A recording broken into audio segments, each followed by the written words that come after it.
My wife to show me her phone after receiving an anonymous email accusing her of cheating? I, male 47, have a comfortable and fulfilling life.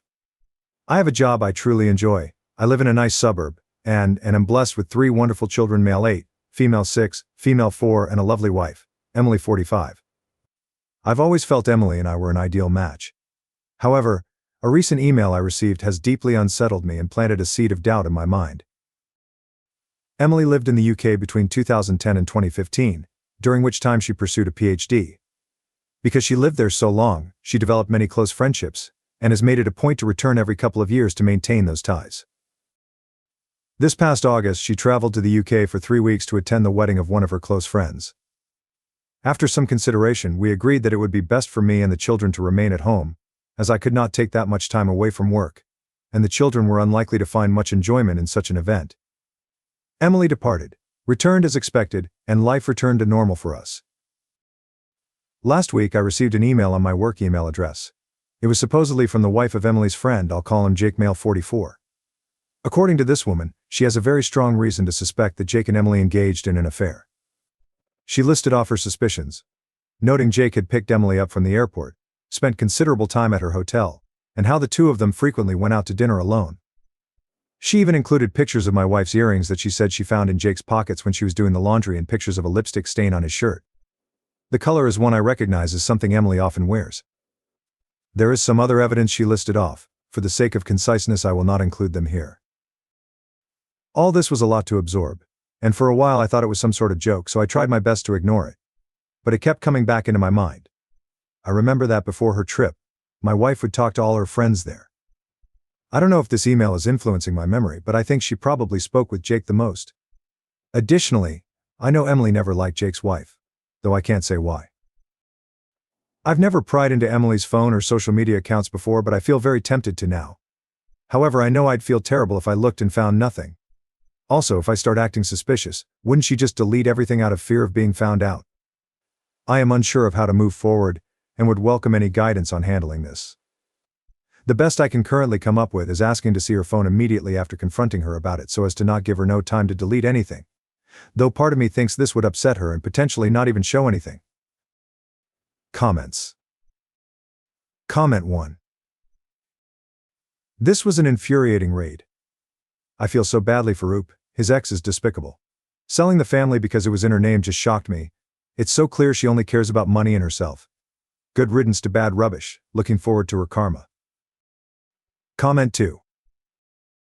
Woman just blew her entire life to be with a guy who will cheat on within the year. When the post-nut clarity hits, it's going to rough. Update 1. A few hours after sharing my first post, I confronted Emily. She confirmed my fears. She claims she's in love with Jake and can't live a lie any longer. She still claims to love me and the kids, but says she can't stay with us any longer. According to her, she was waiting for a better time to tell me and the children. Apparently this has been going on since March, with Jake flying out here occasionally and Emily secretly meeting him. We're getting divorced. Emily is moving to the UK soon. She confirmed that in August, in addition to the wedding, she attended a job interview, and she's set to start around the new year. She's already applied for a British visa. She plans to live with Jake once she moves. As for custody, Emily is voluntarily surrendering her chance of full custody. She doesn't want to uproot the kids, so they'll stay here in Canada with me. There's a part of me that appreciates that decision, but there's also the part that is astonished at how easily she's walking away. She wants to pay child support, but I'd rather raise my children without her financial influence. That said, the court will likely insist on support, regardless of my feelings. Emily is also seeking structured visitation rights, which given the circumstances will likely be granted. Based on what I've been told, the court generally leans toward arrangements that allow both parents to maintain relationships with the children, even when one is relocating to a different country. The lawyers are still working out the details, but it seems she'll have visitation during school breaks and holidays, with the possibility of virtual calls in between. I've been keeping things as amicable as possible, and the more cooperative I am, the more Emily seems to agree with my demands. We are also discussing the future of our home. Emily has expressed a desire to sell the property and divide the proceeds. While I am reluctant to part with the family home, it is unlikely I have much of a choice since it was bought during our marriage.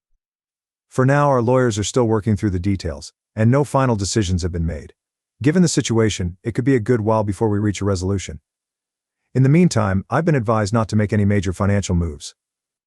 As much as I want to stay here with the children, I know selling is most likely inevitable. As of this writing, Emily is in an Airbnb and Jake has flown here to stay with her. They plan on traveling to the UK at some point in the near future. My lawyer tells me that adultery isn't grounds for special treatment when it comes to custody or property division. Therefore, it won't influence how assets are divided unless marital funds are directly involved. Emily likely used money from her personal account. Unless it can be proven she used our joint finances to fund the affair, it's unlikely this will make any difference in court. I have been in regular communication with Jake's soon-to-be ex-wife, Eleanor, primarily through email, and more recently we've spoken over the phone a few times. Eleanor apologized, saying she felt guilty for telling me about the affair and worried that if she hadn't, maybe my marriage could have been salvaged. I reassured her that, for me, the gravity of the situation made divorce inevitable, and I'd rather not remain in the dark about something of this significance. She even sent me messages and other evidence of their relationship, but since Emily is openly admitting to the affair, it doesn't really matter in the context of the law. Eleanor has also told me a lot about Jake apparently. This is the third time he's cheated on her, and she's had enough. There's no chance of reconciliation this time, she says, and he doesn't seem interested in trying. She mentioned that Jake has zero desire to raise children who are not biologically his, which explains why Emily's not fighting for custody. Eleanor's divorce will most likely be much longer and more drawn out than mine given that both her and Jake want full custody of their children, and can't agree on several other issues. I haven't had much time to process everything. These past 2 weeks have felt like a blur in every way. But one thing I can say with certainty is that I have nothing left for Emily. Not because she betrayed our marriage, but because of how easily she's walking away from our children. I never thought I could hate someone I once loved so much. It's a strange feeling. The hardest part in all of this is the children. My 2 youngest daughters have started asking why their mother isn't around as much anymore, and it's been very difficult trying to communicate with them about the nature of the situation. My eldest seems to understand a little more. And, as a result, he has become quiet and withdrawn.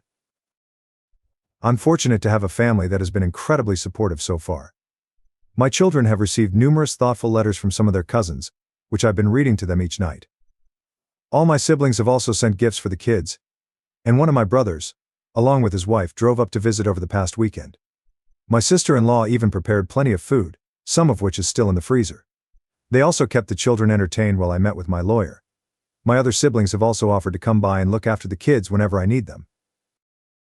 Beyond that, my parents have been calling daily to check in on us, and my 78-year-old mother has already made plans to stay with us for 2 weeks in November to help around the house.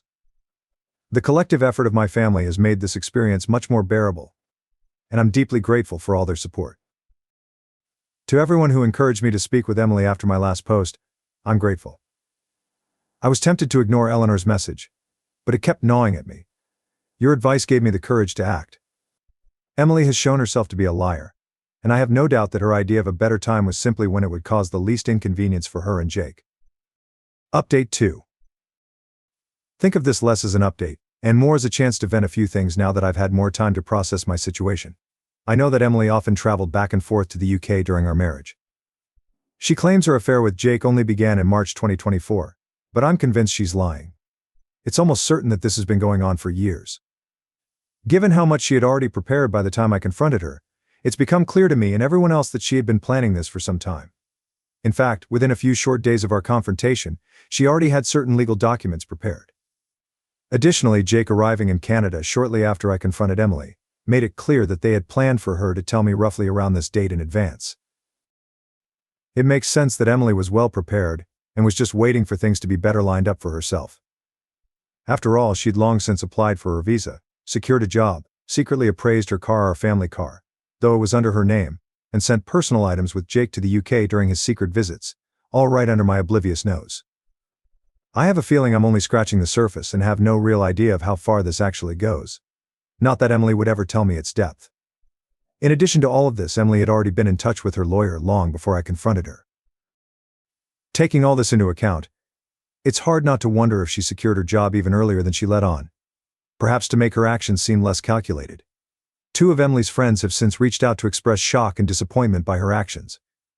One of them, Janet, mentioned that according to another friend, Emily had been consulting her divorce lawyer as far back as late August or early September, and this other friend also confirmed my suspicion that Emily had been sending some of her belongings to the UK during Jake's visits. I've been losing sleep, replaying the past few months in my mind, maybe driving myself a little crazy. But certain things stand out. For example, when Emily went to the UK in August for the wedding, she was carrying 3 fully loaded suitcases. She told me that they were filled with presents for her friends, and I didn't question it, even though it seemed a bit excessive at the time. When I picked her up from the airport after her trip, I noticed the bags were suspiciously light. I can assume that in addition to the job interview she claimed to attend, she transported a bunch of her personal items to the UK, which would explain why, since her return, she seemed to have been wearing a smaller selection of her clothing. Despite this, I was somehow blindsided, and I completely blame myself. Looking back, I can see there were signs I ignored, and I guess I didn't think Emily was capable of this sort of thing. A part of me wonders if this outcome could have been avoided entirely had I been more assertive and vigilant in the past. The worst part of all is that my children are now dealing with the consequences of my ignorance and stupidity. While I twiddled my thumbs, my wife had essentially started a new life. Most people in my life now know about my separation from Emily. I've stopped wearing my wedding band, and I've explained the situation to friends and colleagues who noticed its absence. One of my close friends, and many others who reached out privately on Reddit, have suggested I get DNA tests for the children, given Emily's travel patterns and tendency to lie. While I understand where they are coming from, this is something I'll never do. I'd never assign my children to another man. Nothing will change that. Life without Emily has thus far been difficult. Mornings have become a hectic rush between getting the kids ready and getting myself out the door. I'm barely on time for work for nearly half the week. It's frankly exhausting trying to keep up with all the extra parenting duties I have to perform throughout the day. Our current home has a large driveway, so on top of everything else, I'm already dreading the task of shoveling it once the snow starts falling. The kids are feeling the strain as well. They don't particularly like the food I prepare most days, and they hate how I'm always busy. It's incredibly frustrating to know that while we're here struggling, Emily recently departed for a relaxing vacation through Europe with Jake. The communication between us has dwindled, and I only learned of these developments recently. I have no idea if she plans to return to Canada after her vacation or settle directly into what will likely be a very comfortable life in the UK. On a more positive note, I was able to get the kids to see their doctor recently. She gave me a bunch of useful resources and advice. She placed an emphasis on how time and clear communication were the most important factors for their adjustment. While I'm optimistic, I'd be lying if I said I wasn't worried. It's still early, I know, but they remain quite upset about the entire ordeal and act out regularly as a result. It is abundantly clear that they're having a hard time adjusting to our new reality. Throughout all of this, my family has been a tremendous support. My mother arrived as promised early last week, and things have already become significantly easier. The kids enjoy her cooking and spending time with her. Her presence has also freed me to handle other tasks. Whenever the divorce is finalized, I plan to designate my eldest brother and sister-in-law as legal guardians for the children. They live relatively nearby and have already agreed to take on that role if needed, which brings me some peace of mind. However, I highly doubt this will be anytime soon given my much busier schedule and Emily dragging her feet before traveling. The whole process is slowed to a snail's pace. One of the hardest aspects of all this has been making decisions about our family home. After considerable thought, and speaking it over many times with my family, I'm leaning towards selling at this stage. Emily has already offered me a bit more than half of the proceeds since she sold our SUV right before leaving the country. My lawyer has noted that selling this UV before we finalized anything was premature on her part, considering I contributed significantly 40% to the purchase. He thinks I have strong grounds to seek reimbursement elsewhere in our asset division, which aligns with Emily offering more of the house.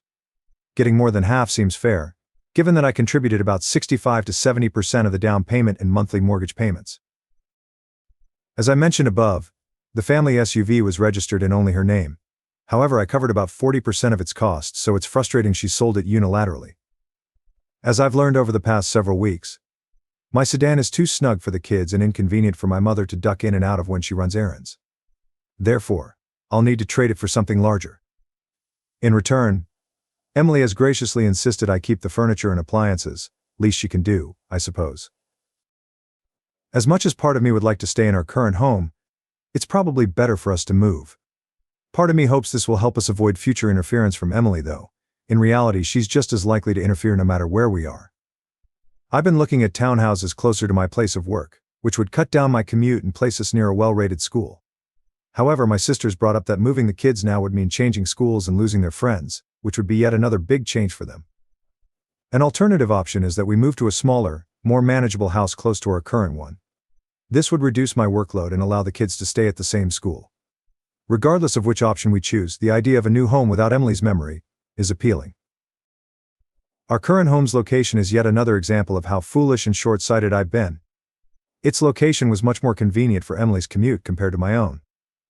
It worked out for a time as the children's school was close to Emily's work in case they needed her during the day.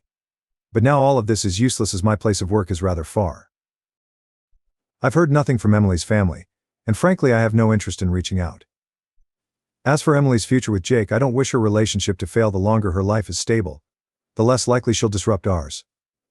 But I take solace in knowing she remains unaware of Jake's infidelity history. I don't feel any moral obligation to warn her about Jake's character, and Eleanor feels the same way. I've made a point to check in on Eleanor regularly. She doesn't have the same family support I do. Her immediate family is charmed by Jake's ample wealth and believes that she should do whatever it takes to keep him, even though it is clear that neither he nor Eleanor wants reconciliation. Now, for the next story. I'm breaking up with my boyfriend after he made a shocking drunken confession to me last night. My boyfriend and I, both 29, have been together for 2 years now. Before that, we were both married and got cheated on by our spouses. We were introduced to each other through mutual friends and thought we would get along since we went through the same thing. I have told everyone us meeting that night was the greatest blessing, because he came into my life at a very dark point in my life. In the past 2 years, we moved to a new town, started new jobs, and bought a house. I travel for work and he works 90 hours a week, so we both have no desire to have kids. I have a brother, 31, male, who has been with a woman since 2020. They were supposed to get married, but called it off in 2022. Since then, they have been on off together, and really don't have a great relationship. That was until November when his girlfriend found out she was pregnant, and they decided to get serious. They bought a house and have been going to couples therapy. Their relationship seems to be working out now since they had their baby. They decided to host a 4th of July party at their house. I attended with my boyfriend. I spent most of the night helping with cooking and helping my brother's girlfriend set up and watching my niece. Like every 4th of July party, there's people getting way too drunk and starting to act up. Once mostly everyone had left, my boyfriend and me, brother and his girlfriend, and a couple friends were sitting by the fire and having a few drinks. My boyfriend had a few too many drinks and was starting to act drunk. He started telling random stories, and after a few random stories he says brother's GF's name. Remember when he used to hook up last year? My brother's GF looks at him in shock, then starts apologizing to me. I just sat there in silence before leaving. Immediately after, I got texts from his GF, my BF, and brother all trying to fix things and saying he didn't mean to tell me. His GF texts me the story and says that they hooked up for a couple months while I was working in another state, and she was broken up with my brother. I haven't replied to anyone's texts, just spent the morning packing all my stuff from the house and leaving with my car and the truck I bought for him. I already feel so much happier knowing what he did to me, and now that he's gone. Comments. Comment 1. Really depends where you live. Sold our last house in a matter of a week or two. We didn't rebuy due to circumstances, but we could have in that time easily. House we had before that, the real estate agent really mattered. But with the right agent, same thing. Less than a month for both deals to be made. Comment 2. This is a crazy fast turnaround. Sold a house, bought a house, went to contact with entire family, sold a car, got an amazing new job in a new place, got a new boyfriend. Life is golden. In 4 months. If I can do it, so can you. Update. So here's my update. It took me a bit, but I have gone 100% no contact with my entire family and haven't heard from my ex-boyfriend since July. I sold our old house, left my job, sold his truck, and bought a house in my favorite town closer to my best friends. It was a much-needed step to heal and move on with life. I found a great job there and grew closer to all my friends, especially my college best friend Trey. I found myself venting to him all the time and him always being there if I needed someone. He's been my rock since the move, and I'm so extremely grateful for him. I finally made the move I think we've both been scared to make, and we are telling our friends tomorrow that we're officially dating. We're going on our first triple date as a friend group tomorrow too. My life is so beautiful now that all the toxic people are gone and I'm in my happy place. Consider this my post reminding you that it's okay to start over. I bet you'll bloom all over again, and your life will be 10x better.